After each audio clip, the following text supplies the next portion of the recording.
Hi guys, this is deep diary. So ரொம்ப நாளாக video போடலை எடுத்து வச்சேன். ஆனால் எனக்கு கொஞ்சம் வேலை இருந்ததுனால நான் அப்லோட் பண்ணல. ஸோ இப்போ இந்த வீடியோ நான் அப்லோட் பண்ணுறேன். இது எடுத்து 1 வீக் ஆச்சு. ஆனால் இந்த வீடியோ இப்போ தான் அப்லோட் பண்ணுறேன். ஸோ இது ரொம்ப ஸ்பெஷலான வீடியோ அப்படின்னு கண்டிப்பாக எனக்கு சொல்லலாம். ஏன்னா சண்டே ஆனால் ஸ்பெஷல் அப்படிங்கிறது ஏன்னா என்னோட ஹஸ்பண்ட் சண்டே சமைப்பார். ஸோ ரொம்ப சூப்பராக இருக்கும். ஏன்னா நான்வெஜ் அப்போ சமைப்பான். அது ஃபிஷ்ஷாக இருந்தாலும் சரி, சிக்கனாக இருந்தாலும் சரி, மட்டனாக இருந்தாலும் சரி, அவர் சமைப்பார். ரொம்ப எம்மியாக இருக்கும்.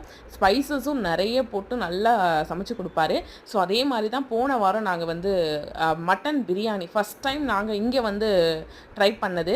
நாங்கள் ஆஃப்டர் மேரேஜுக்கு அப்புறம் mutton biryani first time try பண்ணோங்க. ஸோ ரொம்ப எம்மியாக இருந்தது. மட்டன் அவ்வளோ சாப்பிட மாட்டேன். ஆனால் நானே நல்லா அந்த பீசஸ்லாம் சாப்பிட்டேன்னா வச்சுக்கோங்களேன். நான் இதில் என்ன வேலை பண்ணேன் அப்படின்னு நீங்கள் கேட்கலாம். நான் இந்த தயிர் பச்சடி இருக்கு இல்லையா, இது ரெடி பண்ணது நான் தான். அதுவும் செம்ம டேஸ்ட்டாக இருந்தது. ஸோ ரொம்ப ரொம்ப நான் கொடுத்து வச்சுருக்குன்னு தான் சொல்லணும். ஏன்னா இவ்வளோ எம்மியான பிரியாணி எனக்கு சமைச்சு கொடுத்ததுக்கு. ஸோ அவருக்காகவே இந்த ஸ்பெஷல் வீடியோ.